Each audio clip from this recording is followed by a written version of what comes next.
Il était une fois une adolescente qui s'appelait Lilique. Elle vivait dans un petit village de Normandie, bien loin de la ville. Elle était toujours enthousiaste, joyeuse et surtout très rêveuse. Elle accrochait tous ses rêves sur une porte imaginaire.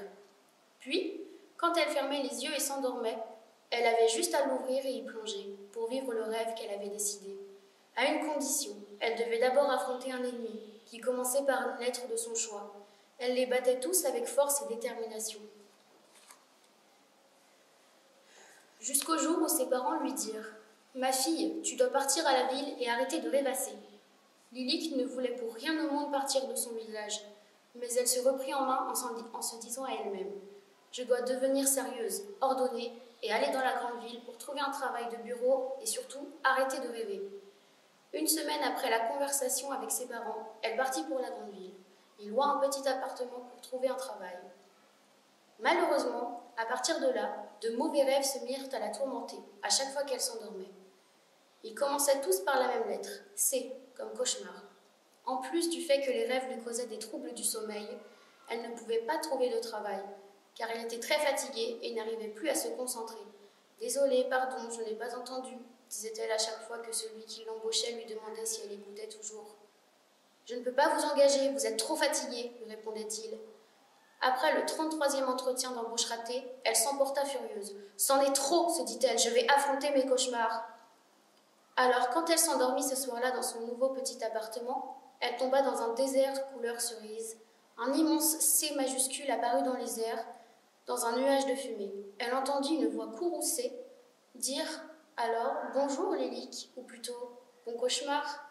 Lilique le fixa d'un air furieux. « Ne me regarde pas comme ça » dit alors le C. « Je suis tout le reste de ton imagination, tu sais. »« Comment ça, le reste ?» demanda Lilique, offusquée. « Je rêve encore, tu sais. »« De quoi? Une augmentation de salaire? Tu n'as même pas de travail, tu ne rêves plus rien d'amusant. » Lilique fut gênée. Il n'avait pas totalement tort. Elle avait quasiment oublié sa porte magique depuis qu'elle était partie de son petit village. Le C continua son discours. « Eh oui, crois-moi, jeune fille, tout ce qui te reste, c'est juste les cauchemars. » Il commença à compter les différentes choses tristes du monde en se balançant en rythme. La guerre, la pauvreté, les sièges dans le métro, les impôts, la pollution, les spams, et j'en passe. Lilique commençait très clairement à déprimer. Était-ce tout ce qui lui restait, des cauchemars? Le C fredonnait gaiement un air qui ressemblait à la marche funèbre.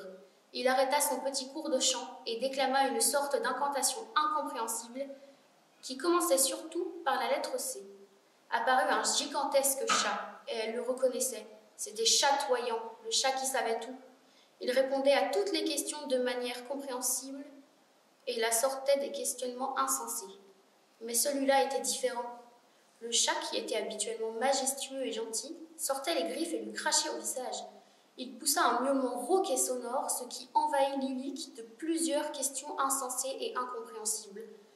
C'est alors qu'apparurent un coucou, un cavalier et un crocodile. Eux aussi, elle les reconnaissait. C'était la troupe Aventure. Ils aidaient les gens dans les moments difficiles en renforçant leur défense et leurs armes. Mais eux aussi étaient différents.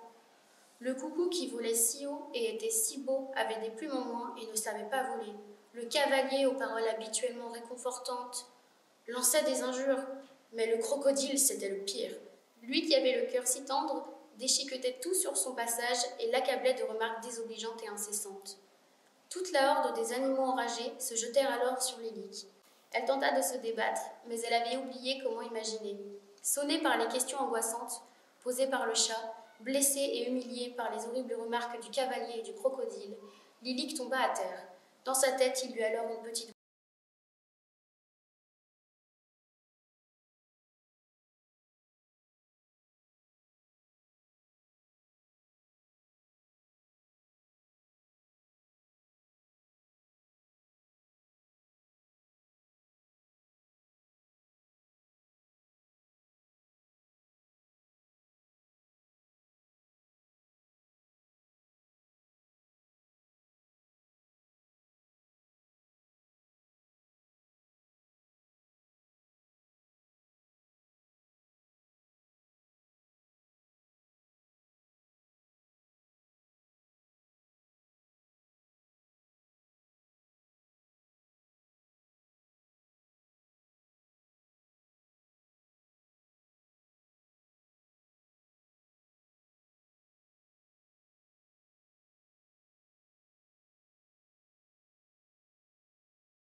les histoires d'une aventurière du rêve.